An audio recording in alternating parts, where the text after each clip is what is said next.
Welcome back future medicos. Thiruvilaiyadal எத்தனை பேர் பார்த்துருக்கீங்க?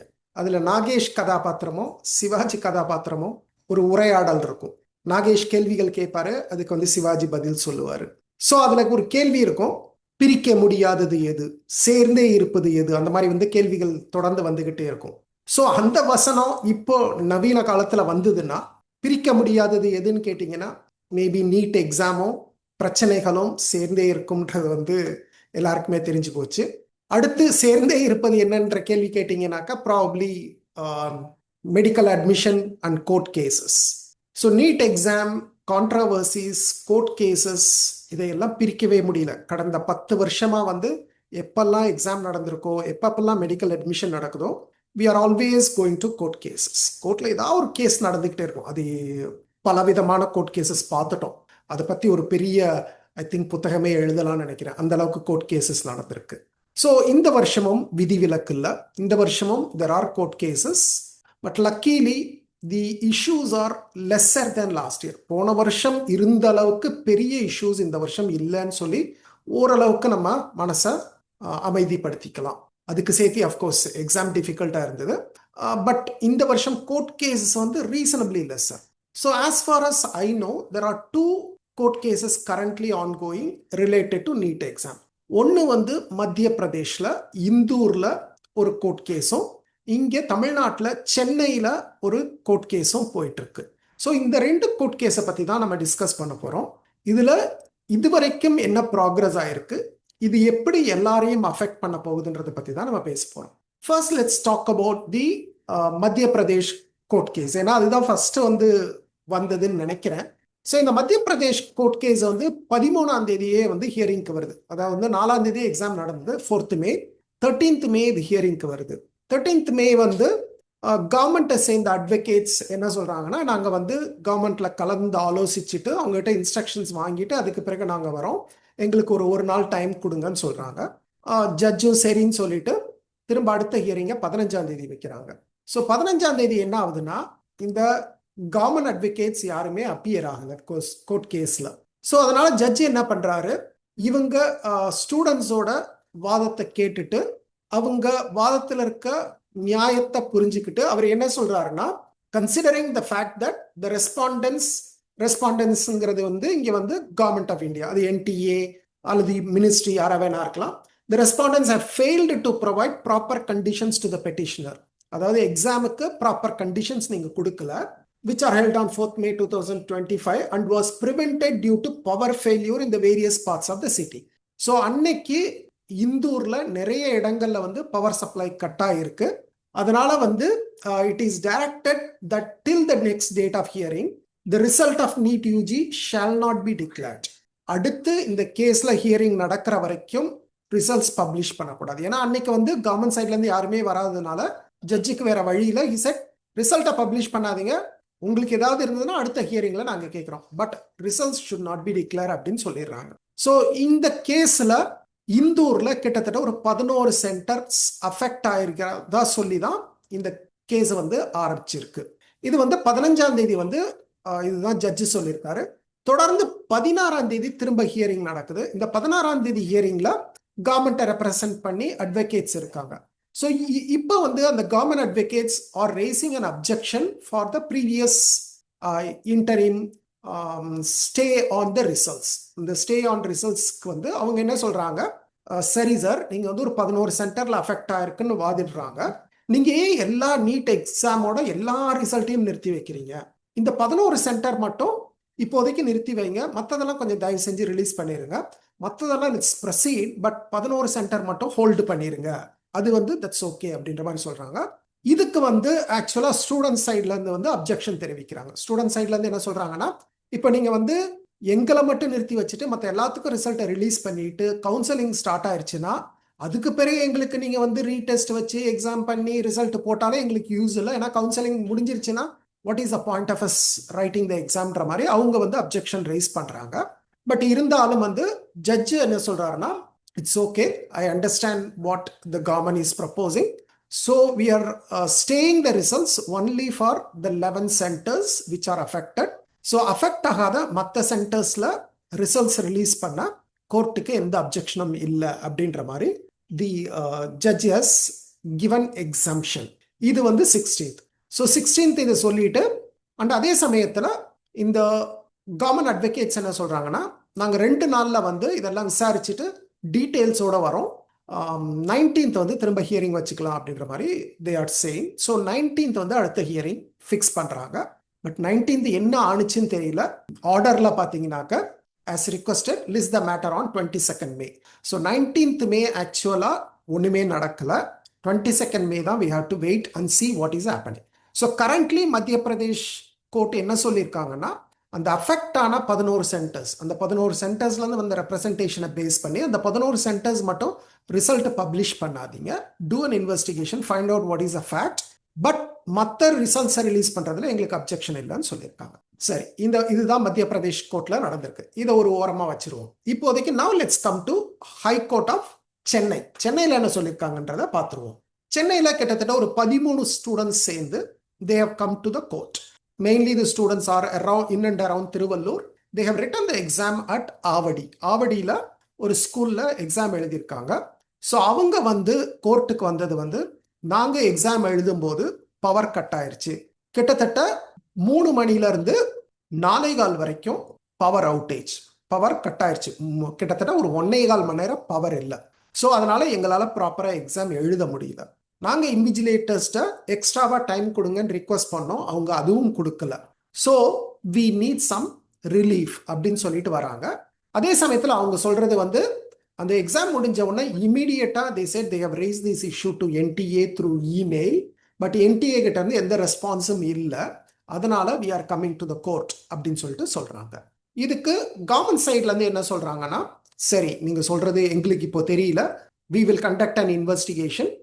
அந்த சென்டர்ல நிஜமாவே கரண்ட் கட் ஆனிச்சா, அந்த கரண்ட் கட் ஆனது உண்மைனா, அந்த கரண்ட் கட் ஆனதுனால நிஜமாவே ஸ்டூடெண்ட்ஸ் ஆர் அஃபெக்டடா, ஸோ அதை வந்து லெட்ஸ் ரீஇன்வெஸ்டிகேட். அதை இன்வெஸ்டிகேட் பண்றதுக்கு எங்களுக்கு டைம் கொடுங்க. அதை இன்வெஸ்டிகேட் பண்ணிட்டு ஒருவேளை அது உண்மையா இருந்ததுன்னா, the National Testing Agency will consider re-examination for the petitioners in a different center. இந்த petitionersக்கு வேற ஒரு சென்டர்ல we will allow a re-examination அப்படின்னு சொல்லியிருக்காங்க. ஸோ NTA வந்து ஒரு மாதிரி ரஃபா they have said, right, ஒருவேளை இந்த ஸ்டூடெண்ட்ஸ் அஃபெக்ட் ஆயிருக்காங்க ப்ரூவ் ஆயிருச்சுன்னா we will conduct a re-examனு சொல்லியிருக்காங்க. அண்ட் இந்த ஆர்டர்ல வந்து there are lot of discussions by the judge. அவங்க வந்து நிறைய வந்து ஏன் இது வந்து இம்பார்ட்டன்ட் அப்படின்றத வந்து ரொம்ப கிளியரா எக்ஸ்பிளைன் பண்ணியிருக்காங்க. ஏன்னா இப்போ நீட் ஒருவேளை அவங்க வந்து நல்ல ஸ்கோர் வாங்கலன்னா, it's going to be completely they won't be able to join medical courses, particularly MBBS, BDS மாதிரி courses they won't be able to join. So it's a very very important exam for the student. அவங்க வந்து maybe 1 or 2 years prepare பண்ணிட்டு வந்து எழுதும்போது அவங்க மேல mistake இருக்கு, அவங்க சரியா ப்ரிப்பேர் பண்ணல, அவங்க சரியா பர்ஃபார்ம் பண்ணல அப்படின்றதுனால அவங்களுக்கு மார்க் வரலன்னா ஓகே, தட்ஸ் அண்டர்ஸ்டாண்டபிள். பட் அவங்க கண்ட்ரோல்லையே இல்லாத ஒரு விஷயம், வேற யாரோ பண்ணியிருக்க வேண்டிய விஷயம், அல்லது something that nobody can control, அது வந்து அந்த ஸ்டூடெண்டோட பர்ஃபார்மன்ஸ் அஃபெக்ட் பண்ணுதுன்னா அதை வந்து நம்ம வந்து கருத்துல எடுத்துக்கணும் அப்படின்றது வந்து ஜட்ஜி சொல்றாங்க. இன்னொன்னும் அந்த ஜட்ஜி சொல்லியிருக்கிறது என்னன்னா, ஒருவேளை நம்ம வந்து இன்வெஸ்டிகேஷன் நடக்குது, அது பாட்டுக்கு நடக்கட்டும், ரிசல்ட் பாட்டுக்கு வரட்டும் அப்படின்ற மாதிரி விட்டுட்டோம்னா, அந்த ரிசல்ட் வந்து அப்புறமா வந்து we prove that the students are affected, அப்ப நீங்க ப்ரூவ் பண்ணிட்டு அப்புறம் ரீ-எக்ஸாம் கண்டக்ட் பண்றது வந்து will have lot of mental agony for the students. So it's not fair to release the results without finding whether there is a problem or not. So இந்த judge again என்ன சொல்றாங்கன்னா, result should not be declared across, right? Whereas Madhya Pradesh courtல ஓரளவுக்கு வந்து they have agreed only the affected centers let's hold the results னு சொல்றாங்க. But சென்னையில வந்து என்ன சொல்லியிருக்காருன்னா, இல்ல எல்லா ரிசல்ட்ஸையும் ஹோல்ட் பண்ணிருங்க, இன்வெஸ்டிகேட் பண்ணி இவங்க நிஜமாவே அஃபெக்டடா இல்லையா, நிஜமாவே அங்க பவர் போனிச்சா இல்லையா, அவங்க உண்மைதான் சொல்றாங்களா இல்ல பொய் சொல்றாங்களா கண்டுபிடிங்க. அவங்க சொல்றது உண்மைன்னா justice should be given to them. அப்படி இல்ல அவங்க சொல்றது ஒருவேளை பொய்னாக்க நிச்சயமா we will punish them. The judge itself is saying the court would impose heavy costs on the petitioners if the inquiry shows the allegation is false. ஒருவேளை நீங்க சொல்றது பொய்னா ஸ்டூடெண்ட்ஸ்க்கோ அல்லது பேரண்ட்ஸ்க்குமோ we will have heavy penalty or punishment will be there. But அவங்க சொல்றது உண்மைன்னா அதுக்கான justice நம்ம கொடுக்கணும் அப்படின்னு சொல்லிட்டு சொல்றாங்க. ஸோ பேசிக்கலி கன்க்ளூட் பண்றப்ப என்ன சொல்லியிருக்காங்கன்னா, till a decision is taken by NTA on the representation made by the petitioners, the respondents shall not publish the results. it is hoped that the third respondent will take a call at the earliest, right? இந்த விஷயத்துல முடிவு தெரியாம results publish பண்ணக்கூடாது. The court says, right, we believe that NTA will take a decision quickly, right? எவ்வளவு சீக்கிரம் முடியுமோ அவ்வளவு சீக்கிரம் நீங்க டெசிஷனுக்கு வருவீங்கன்னு நாங்க நம்புறோம்னு சொல்லியிருக்காங்க. ஸோ இதுதான் பேசிக்கா சென்னை கோர்ட்ல. ஸோ மத்திய பிரதேஷ் கோர்ட்லயும் ரிசல்ட்ஸ் ஹோல்டு பண்ணியிருக்காங்க, but that's only for the affected centres. But Chennai ஹைகோர்ட்ல சொல்லியிருக்கிறது வந்து the entire result should be on hold. சரி, இப்போ இதுல என்னுடைய ஒப்பீனியன் என்ன, what I want to talk about, எந்த சென்டர்ல என்ன நடக்குதுன்றது வந்து என்டிஏ இன்விஜிலேட்டர்ஸ்க்கு தெரியும். என்டிஏ ஹால் சூப்பரிண்டெண்டன்ஸ், அந்த சென்டருக்கு probably there will be a superintendent, அவங்களுக்கு நிச்சயமா தெரிஞ்சிருக்கணும் இல்லையா? So why we wait until students சொல்ற வரைக்கும் நம்ம வெயிட் பண்ண வேண்டிய அவசியமே இல்லை. The NTA should have taken on their own the action வந்து அன்னைக்கு சாயந்தரமே the invigilators or superintendents should have reported to NTA, or at least there should be a procedure. ஒரு ப்ராப்ளம் நடக்குது, students are affected, sufficient time கொடுக்க முடியல அல்லது whatever reason, right, the superintendent should be the first one to bring it up. It's not like we wait for the students to bring up. So first வந்து NTA proactive பண்ணியிருக்கணும். அது ஏன் பண்ண மாட்டேன்றாங்கன்னு தெரியல. Every time this is a problem, this is a big issue. Second, students raise பண்ண பிறகாவது immediate action எடுக்கலாம். Students வந்து, some of the students are saying the same day they have written an email. Again, right, we don't see much action from NTA. Are they waiting? ஒவ்வொருத்தரும் கோர்ட்டுக்கு போனாதான் solution கிடைக்கும்னா then why do we need NTA? NTA should be the person to solve. Only when there is a dispute we should go to the court. Here there is no dispute. The question is whether the students are affected or not. If NTA says they are not affected, the students say they are affected, then yes, go to the court. But now the question is NTA accepting what the students are saying? Is NTA accepting that there is a 1 hour or 1.5 hours kind of like power outage and they are not able to see the question paper clearly? There is no sufficient lighting, there is no ventilation, right? Whatever. Adu vandu, is NTA agreeing to that or not? The question should be, right, yes or no. If you are accepting immediately, you should have found a solution. Why wait until the students go to the court? So கோர்ட்டுக்கு போகும் கூடிய அளவுக்கு இருக்கிறவங்க மட்டும்தான் justice கிடைக்கும்னா then it becomes something wrong. A common man should be able to get a justice. That is an extreme case. When I go to the court is more for disputes. எனக்கும் NTA-க்கும் நான் வந்து affectedனு சொல்றேன், NTA not affectedனு சொல்றாங்க. So there is a dispute, let's go to the court. But is there a dispute now? Because NTA has not said anything from their side. I don't know why investigation takes so much time. Now they know very clearly which are the centers affected, or at least which are the centers from where the students has raised the issue. And the centers order CCTV or the centers order superintendent immediate might have asked to give a report. இவ்வளோ நாள் ஆயிடுச்சு. 4ஆம் தேதி exam நடந்தது. Today we are 20th May. 16 days, 2 weeks has gone and NTA has not done anything seriously. So there should be a way in future, there should be a way for students to raise their objections or raise their concerns through a portal. இந்த வருஷம் ஒரு portal open பண்ணாங்கல்ல, exam paper leak இருந்ததுன்னா எங்களுக்கு report பண்ணுங்க. அதே மாதிரி there should be a way for students to log in through the dashboard and submit their concerns. And the concerns, you take 1 week to review everything and see which are genuine, which are not genuine, and then something has to be done. So NTA every time, right, waiting for students to raise this issue and go to the court is not acceptable. And then I don't understand why NTA is asking for a partial result release. Madhya Pradesh courtல போயிட்டு எதுக்காக வந்து அந்த 11 centre மட்டும் hold பண்ணிருங்க, மற்றது எல்லாத்தையும் allow பண்ணுங்கன்னு எதுக்கு கேட்குறாங்கன்னு எனக்கு புரியல. What is the logic?